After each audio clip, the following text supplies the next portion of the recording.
Spoiler alert for all of Tony Stark's story going forward and Shang-Chi and the Legend of the Ten Rings. Welcome back to Marvel Maniac and MCU After Show. This is your host, Eric Cicada, aka Mr. Honest, back with you for another episode about a film that will go down in history. Oh wait, it already has. It's been 10 years since this movie came out.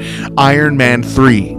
I love this movie. It sets a lot in motion for Phase 2. It is the first opening film of Phase 2.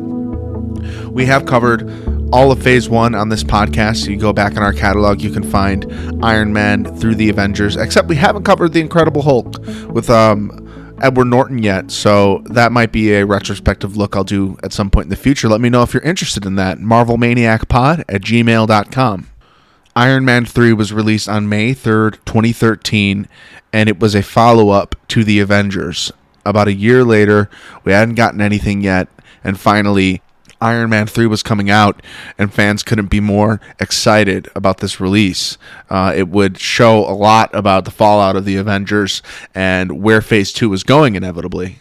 Today we're going to break down Iron Man 3, talk about what happens in it, talk about the characters and their journeys, the themes and motifs, talk about its place on the sacred timeline, and its greater impact on the MCU as a whole. Before we get started, a reminder to follow us on TikTok, Instagram, and Twitter, Marvel Maniac Pod, or also patreon.com/MarvelManiac. Assemble with us. Okay, let's get into this movie. Iron Man 3 starts with an opening scene in Switzerland in 1999, and we meet one of Tony's ex-lovers. It's not really like a long-term thing. I think he really met her there, but he had an affair with this woman named Maya Hansen. A greater thing to point out in the opening of this movie and the conclusion of this movie is it's a narration by Tony. In the opening, Tony is talking about how we create our own demons while we see several of his Iron Man suits being exploded from a point later in the film when his mansion is being attacked. And then we cut to Switzerland back in 1999, 13 years prior. At this conference, Tony makes two mistakes that culminate into one giant one. Number one, he helps Maya create a formula that we learn later. We learn this later in the movie, but we'll add it to the equation now. He helps Maya create the formula to create this thing called Extremis, which she's working on. It's basically to help humans heal and regenerate, like lost body parts and whatnot. So it is kind of an amazing thing. The second mistake he makes is ditching Aldrich Killian, a scientist who is funding AIM, which is Advanced Idea Mechanics, a think tank that he has going on. He's trying to get Tony in on the ground floor of this thing, and his whole persona is very abrasive to Tony, and Tony abandons Aldrich and tells him to meet him on the roof. So this guy who he kind of underestimates, Tony ditches, and then the next morning, before Tony leaves, he solves Maya's equation for Extremis, and this is Tony creating his demons in 1999, setting the course for this movie and all the events for this movie. Because while Aldrich Killian offered Tony and Maya cards, Tony didn't take his card, but Maya did take Aldrich's card, and they connected, and throughout the next 13 years they'd been working on Extremis. This is all kind of revealed throughout the movie Iron Man 3 through twists and turns, but it's kind of cool how it all comes together. Another thing that happened on New Year's Eve in Switzerland was that Tony also met Yinsen, the guy who helps him get out of the cave in the first Iron Man. So it's a nice callback to him. And also, it's kind of amazing that Yinsen introduces Tony to a heart doctor who, at the end of the film, finally helps Tony get the shrapnel, am I saying it right, out of his heart. So had the events of this movie had not taken place, Tony might not have remembered even seeing Yinsen at the conference and thinking to call that amazing doctor. By the way, Happy, played by Jon Favreau, is looking really good at the conference in 1999, and he even mentions it in Spider-Man No Way Home down the road. Happy sees they used a picture of him from this era. It was his good picture. Throughout the movie, Tony is experiencing extreme PTSD following the events of the Avengers, the attack on New York, the Chitauri, him bringing the mass weapon of destruction into the wormhole to destroy the Chitauri army, floating into space, nearly dying, kind of takes a little bit of a toll on a guy. So along with the PTSD, Tony is also staying up for 72 hours at a time, building all of these Iron Man suits that we get to see at the end of the movie. It's super cool what we get to see like all of Tony's creations, and what the Tinkerer does with his time when he is thinking about the aliens coming back and the repercussions that the Battle of New York could actually have. He doesn't see that Battle of New York as the end. He sees it as the beginning. And he's maybe one of the first, if only, that kind of sees the threat of Thanos coming from maybe 1,000 miles away. In a way, Tony's fear in this movie is that of Thanos. Like, what is running this army? Why are we being attacked? How could we be attacked again? He doesn't know Thanos directly, but he knows the idea of Thanos. So at this point in the MCU, Tony is on Mark 42, his 42nd Iron Man suit. Pepper at one point assumes he's on Mark 17, which kind of goes to show where you'd think he'd be at this point compared to where he is and how much he's been working on his technology. The Mark 42 is definitely a work in progress in this movie, and it's the suit that flies to Tony in a million different pieces, and we see that utilized throughout this movie in a lot of different ways. And Tony does these arm gestures because he puts these things in the beginning of the movie in his arms that kind of allow the suit to fly to him or do different things depending on Tony's gesture to the suit. There's a Christmas backdrop to this movie. It's subtle, but it's there. This all takes place around Christmas time. From when I saw this in theaters, I remember the twist being really well locked down. At least I had no idea that the twist in this movie was coming, in that Trevor Slattery is the Mandarin. And the Mandarin in the first literally half of this film is the threat, along with the Ten Rings, who we know kind of helped and assisted with Tony's kidnapping in the first Iron Man movie. And we later learn a lot more about the Ten Rings in Shang-Chi and the Legend of the Ten Rings. They do exist. The movie does a great job of making the Mandarin feel like a real threat. He is wearing the rings, and he is threatening, and he's kind of scary. You know, he does some really threatening things, including talking like this. I mean, it's a big show, is what we learn. I don't know if they go into explanation about the guy that they have hostage in front of the president, and when he gets the president on the phone, and he tells the president if he calls him, he won't kill the guy, but he actually just shoots the guy anyway. I think that was made up, but I don't know if they actually go into that in this movie. I might have missed it. I watched the movie a couple times, and I don't know if he actually hurt that guy. From what Trevor says later in the film, he eventually says he had no idea it was real, so he was being kind of tricked. But I don't really know if Trevor's like lying in that, because Trevor's like on drugs and he's kind of like all over the place. He does say he was suffering from an addiction at one point, and that's kind of how they got him in. So they were holding him hostage and making him do this stuff in a way. But then you see all like the women that are surrounding him, and I don't really know. Like that's why Trevor goes to jail. You know, Trevor kind of deserves to be imprisoned after pretending to be a terrorist. Like he knowingly did that, and that's why Iron Man tells him at one point, "You're still going down for this." However, the comparison from the Mandarin to Trevor is just hilarious, and that reveal plays out so well. If you're buying into the Mandarin plot, you might be a little shocked, you might feel a little hurt, but it does a great job, and it makes sense. Like it fits for the plot of this movie. Although I know a lot of people wanted the Ten Rings at the time because they're a big. The Mandarin is a big Iron Man villain, not only Shang-Chi. However, they wanted to save that for a later film. They set that up. At this point in the podcast, I just watched All Hail the King on Disney Plus, Marvel one-shot that I never actually watched before, and shame on me for calling myself a Marvel maniac, a super fan, when I haven't seen a lot of the Marvel one-shots. And after watching All Hail the King, it makes me want to watch all of them almost right now. And Trevor Slattery, we get another look into his character in that. And we know that the Ten Rings get him in Shang-Chi and the Legend of the Ten Rings. But we don't get to see how they do it. And we literally see in All Hail the King the breakout of Trevor Slattery. And it seems like it's being like interviewed for he thinks he's being interviewed for a TV show, when in reality it's the Ten Rings come to get Trevor, holding him for the time until Phase 4 of the MCU, when we get to see him again in Shang-Chi and the Legend of the Ten Rings, literally in the Mandarin's he's like the Mandarin's jester. and he has a pet named Morris from another dimension. And his introduction in Shang-Chi was so delightful, from seeing him all the way back in Iron Man 3 to now. That's what the MCU is all about, introducing characters in one movie and then letting them burst out of a door in another. And All Hail the King is a perfect glue between those two things.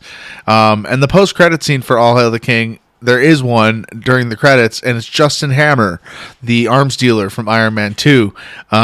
He has a new lover in prison, and he's also still lurking in the MCU. And who knows what happens like after the snap and after all the events leading into Endgame and out of Endgame, and what's happened to Justin Hammer? Will we ever see him again? He's still out there, and I can only imagine when he gets out, he is going to believe that he can fill the void that Tony left. So back to Iron Man 3. So Trevor Slattery is the Mandarin, and we learn that kind of halfway through the film, but he is the looming threat, the Mandarin, over the film. And even at the end of the movie, Aldrich Killian refers to himself as the Mandarin. So this name is being kind of used a lot in this movie, and it is the overarching villain. So Tony issues a threat directly on TV to the Mandarin. Well, he tells him that he's not afraid of him, and we get a lot of really great heroic actions from Tony Stark in this movie, because he's like, "I'm not afraid of you." I really like that. He kind of prompts the Mandarin, or Aldrich Killian, into bombing Tony's mansion that we've gotten to know throughout the first two Iron Man movies. And we get kind of blindsided by this. The reason Tony says that "I'm not afraid of you" on TV is because he's visiting Happy in the hospital, who got affected directly by the Mandarin's attack. The Mandarin's taking credit for attacks in this movie, and he's used as a cover-up by Aldrich Killian, who's performing experiments with Extremis on people. And when Extremis enters the body, it either rejects it or accepts it, the body. And when the body rejects the Extremis, the person just erupts into a huge explosion like a nuclear attack. So every time that happens, Aldrich Killian makes the Mandarin take credit, making it look like he is doing all these bombings across America. After Killian has a meeting with Pepper at Stark Industries, Happy is just so sus of Killian's bodyguard or assistant, Savin, and he follows him into the selling of this Extremis at the Chinese theater, and there's a whole big explosion there, and Happy almost dies. And this is what kind of leads Tony into being really hellbent on getting the Mandarin. But he shouldn't have issued that threat on TV, because that just led to a direct attack on his house. So Tony investigates the crime scene, and via dog tags that Happy was pointing to on the scene, he realizes he has to go to Tennessee, and Maya Hansen shows up just at that very time before the attack, kind of throws him and Pepper off, or Pepper's trying to leave the house because of what Tony did, and then the attack comes in, and Iron Man nearly dies in this attack. And when he's drowning, he barely gets this wire off of his throat. He puts the suit on Pepper at one point to save her, and this is the first time we get to see Pepper in an Iron Man suit, which I thought was really cool. And Pepper also saves Tony when she's in the suit. And Tony's doing this with his hand gestures, putting the suit on Pepper. He later, at the end of the movie, puts the suit on Killian to explode it on him, but he doesn't really die. Pepper, I'm jumping ahead, but Pepper completely accepts the Extremis in her body and superheroes out at the end of this movie, doing superhero flips, and Pepper actually saves the day at the end of this movie. She throws an Iron Man missile at Killian and explodes it with an Iron Man glove while she's all embodied with Extremis. Pepper is badass in this movie. It's a good hint for her stint in Endgame when she's in the Iron Man suit. I don't know why I call it a stint. I mean, stint seems temporary. I don't know if Pepper's going to be being Iron Woman outside of Endgame now. You see hints of in the MCU now that they're hinting at Pepper being an Iron Woman, and then we get it in Endgame. And are we going to get more of Pepper in the suit? Because there's definitely a role to be filled. We do get Ironheart showing up way later. I'm jumping way ahead and outside of the box here, as I usually do on this show. If you're listening, you might be a little familiar with me going a little all over the place. That's kind of what it's all about. I don't want to just refine one episode to Iron Man 3, because it's going to tamper on a nice retrospective discussion on, from a perspective of someone who's seen everything before. Then we're kind of coming back. So that's kind of why I do my episodes the way I do. So Tony autopilots to Tennessee as he's knocked out, incapacitated from the events of the attack on his mansion, which is just completely obliterated. His car's falling into the water and everything. It's gone. And Tony meets Harley Keener, who we get to see standing at Tony's funeral at the end of Endgame. Tony, I don't mean to bring the saddest part of Tony's story up right now, but it's just nice that they pay homage to a character like this in this movie who helps Tony out through his time in Tennessee. And Tony's at a real low, and believe it or not, the kid kind of helps Tony focus up a couple times. Tony's still struggling from the PTSD, kind of having gone through that flight, knocked out and having almost died from his mansion being exploded. Tony's probably shooken up a little bit once he's out there, and Harley Keener kind of helps Tony keep his head on, and Tony pays him back at the end of the movie with revamping his whole setup. Rhodey is in this movie, of course, and I feel like he's a little underutilized. He could have been put throughout the movie a little bit more, but this movie was really more focused on Tony's story, his PTSD, and I don't think they wanted to have too many plot threads running throughout. So they utilize Iron Patriot in this movie. He's no longer War Machine as a reaction to the threat from the Mandarin. And this isn't receiving well on different platforms and the news. It's kind of being made a mockery of, including by Tony. Tony likes War Machine better. However, Rhodey gets tricked at one point in the movie into going to catch the Mandarin, and instead Killian's army catches him. Killian kind of has an army of what I describe as mutants in this movie, the people who have accepted the extremists and are working for him, a lot of former soldiers. They are mutated and they glow orange and they're like superhumans, and it's one of the first times we get to see this in the MCU. Some really cool action in Tennessee where Tony kind of has to work with what he's got and his wits, and it's kind of like a bit like when he's in the cave and he doesn't have anything to work with but the box of scraps. So when he's being attacked in Tennessee, he's sort of MacGyvering all over the place with the help of Harley.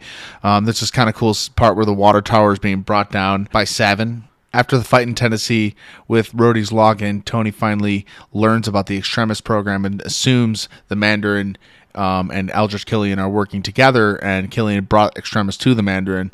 However, once he finally gets to Miami, where the Mandarin is headquartered, kind of red flagging Tony that something is off here, he learns about Trevor Slattery and the true identity of the Mandarin being Killian. But before Tony can do anything about it, he is knocked out, incapacitated, and taken hostage. So now him and Rhodey are at the same place, and Rhodey is being interrogated by Killian here and gets taken out of his suit so that the suit can be used to deceive the President of America on Air Force One.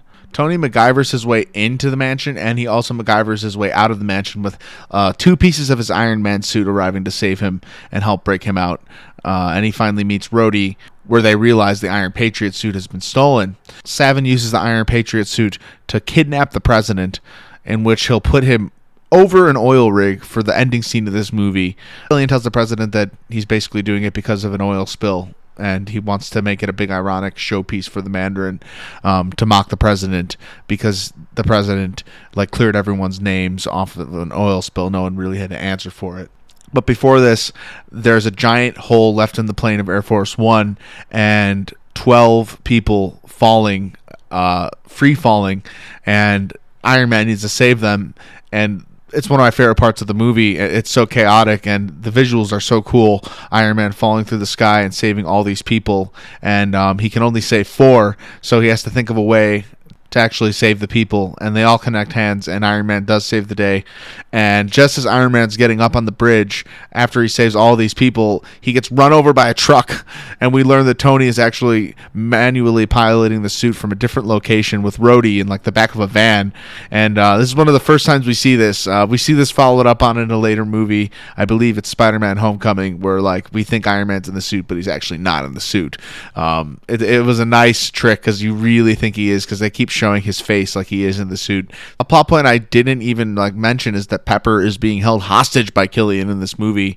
She's the damsel in distress, unconventionally, not really so much of a damsel by the end of the movie where she kind of saves herself. There's a moment at the end of the movie where Tony literally sees Pepper die, and he is shocked, and it is like so much. This is the moment in the movie where Tony tells Jarvis that it's how the house party protocol must be put in order, and all the Iron Man suits show up to the fight to fight all the super enhanced extremist people, the first mutants we ever get in the MCU. They are not referred to as mutants in this movie, however, they are mutated humans. So all the suits show up to the fight. There's one suit, I think Tony calls him Igor, and the suit is definitely like an early form of the Hulkbuster. So that is really cool. We get to see like the earliest form of Hulkbuster in this movie, even though in the special presentations if you go to Disney Plus, there's extras for each movie, I'm just learning, and you can like see all the DVD extras on Disney Plus, and there's like really cool behind the scenes stuff. If you like the special Marvel behind the scenes presentations, which I just watched all of those, by the way, they are so good. They have those for like Iron Man 3, the Avengers. You can go into the extras and see gag reels and deleted scenes. So I'd recommend doing that. One of the people making the movie mentioned that not to confuse that suit with the Hulkbuster, but it's kind of ironic that it was 2 years previous to Avengers Age of Ultron coming out where the Hulkbuster would be introduced. Maybe they just didn't want to drop any hints, but accidentally did drop a hint towards that being introduced in a few years. But we see the Hulkbuster all the way back in Iron Man 3. It is totally a mock-up of the Hulkbuster. It looks just like it. When all the suits show up, Tony won't even give one to Rhodey, and that's something that I'll note. I just noted, and because it's just so Tony to not want to give Rhodey one of his 40 Iron Man suits, like all Mach 41 through 41 show up, and Tony doesn't give any of them to Rhodey. So Rhodey decides to save the president. He does so heroically. He saves the president and gets his suit back and flies the president out of there, and that's the last we see of Rhodey in this movie. Tony's fight with Killian is really badass, where Tony's going in and out of probably 4 to 6 Iron Man suits, and they're all being destroyed throughout this fight. Tony chops off Killian's arm at one point with like a blade coming out of his suit, showing us one of the earliest versions of the blade coming out of his suit in Infinity War. Tony's tech is always being updated throughout the Iron Man movies and the Avengers movies, and it's really cool that they take so much time and extra effort to make it clear how much Tony really cares about his work. So we think Pepper is dead and Killian is responsible, so Iron Man goes all out on Killian until he thinks Killian's defeated. When he puts his Iron Man suit on Killian and explodes it, the Mark 42, which is just constantly being destroyed and reassembled in this movie. He finally destroys it on Killian, but Killian isn't defeated. And at that moment, Pepper shows up and whacks him with a pole, launches a missile at him, and blows him up with an Iron Man repulsor glove after doing a superhero flip. So Pepper gets the highlight of the movie and the save of the day, where she saves Iron Man's life. She's the damsel in distress for a moment until she actually becomes her own hero. Prove his love to Pepper, Tony uses the clean slate protocol, which explodes the rest of the Iron Man suits that are at the oil rig like fireworks. Tony finally gets the shrapnel out of his heart, mentioning that he had the best sleep ever after he did so, and he throws the mini arc reactor that was in his chest into the water above where his mansion once stood. Tony's ending narration saying that his armor was never a distraction or a hobby, it was a cocoon, and now he's a changed man. And he goes on to say, "I am Iron Man." And I almost forgot that he said that again in this movie. It's executed so badass that it doesn't even matter, and he could say it as many times as he wants. He is Iron Man, and that's like my favorite part about this series. Tony is self-indulgent and a little bit cocky, a little bit arrogant, but he has changed throughout the 3 movies in this trilogy. Tony really works through his PTSD in this movie. Something that this movie kind of previews to, in my opinion, is the vice president being compromised and working with Killian, kind of setting up the events of the president being kidnapped and everything. This is all thanks to the help of the vice president, and I only can wonder if he is also kind of connected to Hydra, and it shows a little bit of what's to come in the Captain America and the Winter Soldier. This movie wasn't like the other Iron Man movies, and every Iron Man movie kind of has its own feel. We don't get a lot of Tony in the suit in this movie, and even in the end of the movie, we get that feel like he's kind of MacGyvering his way through things. And if you haven't seen the show MacGyver or know the show MacGyver, I don't even think I've ever watched it. It's just like a phrase I've always used, referencing a guy who can get himself out of sticky situations using what he has at his hands. And Tony does that throughout this whole movie, showing that his intellect is intact and he doesn't just need the suit to be Iron Man.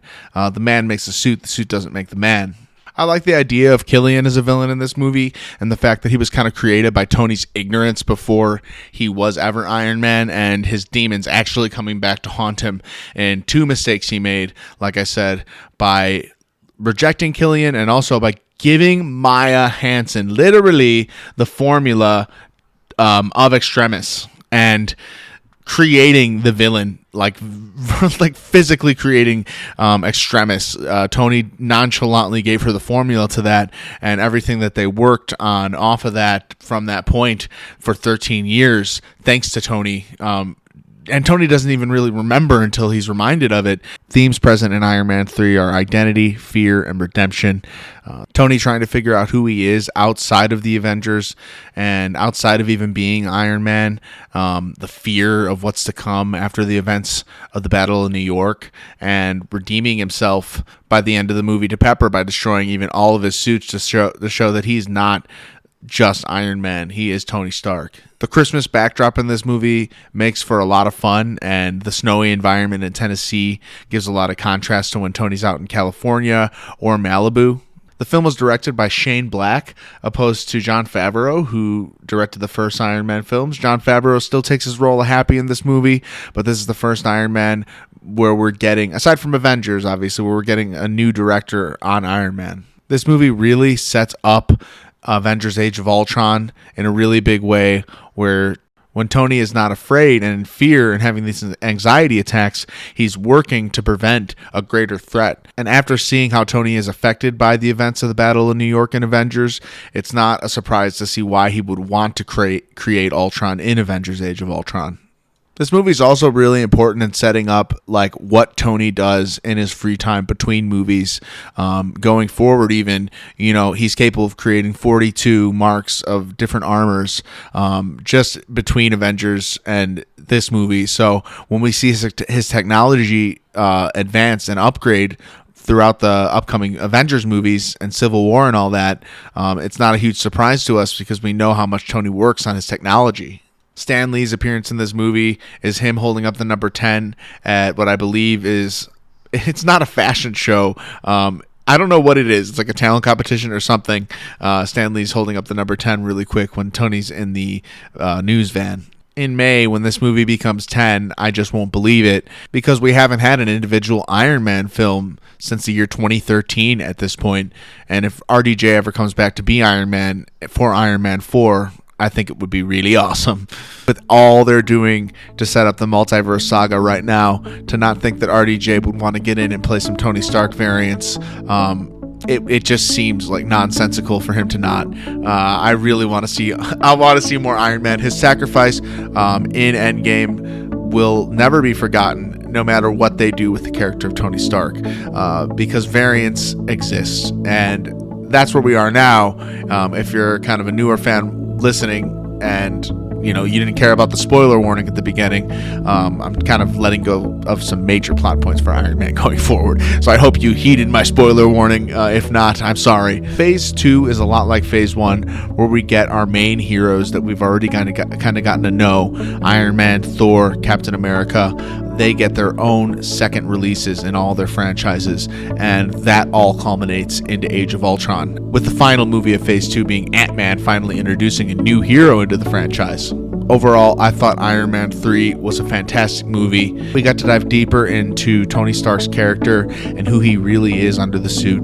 This movie laid the groundwork for future Marvel films, always kind of having to have a result and fallout to previous films. And if Tony wasn't dealing with aftermath from the Avengers in this movie, it almost feels like the cinematic universe wouldn't be like reflected on in the right way. So I think it was a big deal for this movie to take Avengers into account in a big way for Tony's character arc. And I think the movie did a tremendous job at that. Thank you very much for joining me for our Iron Man 3 after show. I hope you enjoyed our discussion and analysis of the movie, as scattered as it may be. That's kind of who I am as a human, so my scattered brain kind of goes all over the place on the topics. However, I really enjoy discussing Marvel, and as much as my ADD may shine throughout these podcasts, I think it's still a great homage to the films. Iron Man 3 was a thrilling and action-packed adventure that saw Tony Stark face his toughest challenge yet.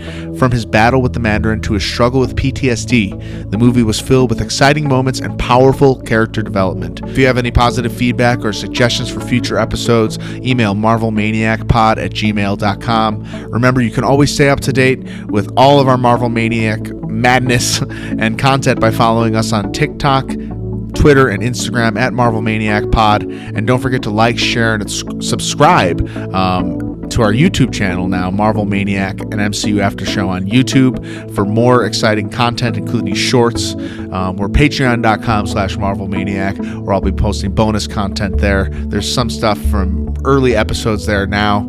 Thank you again for tuning in. And until next time, Avengers, disassemble.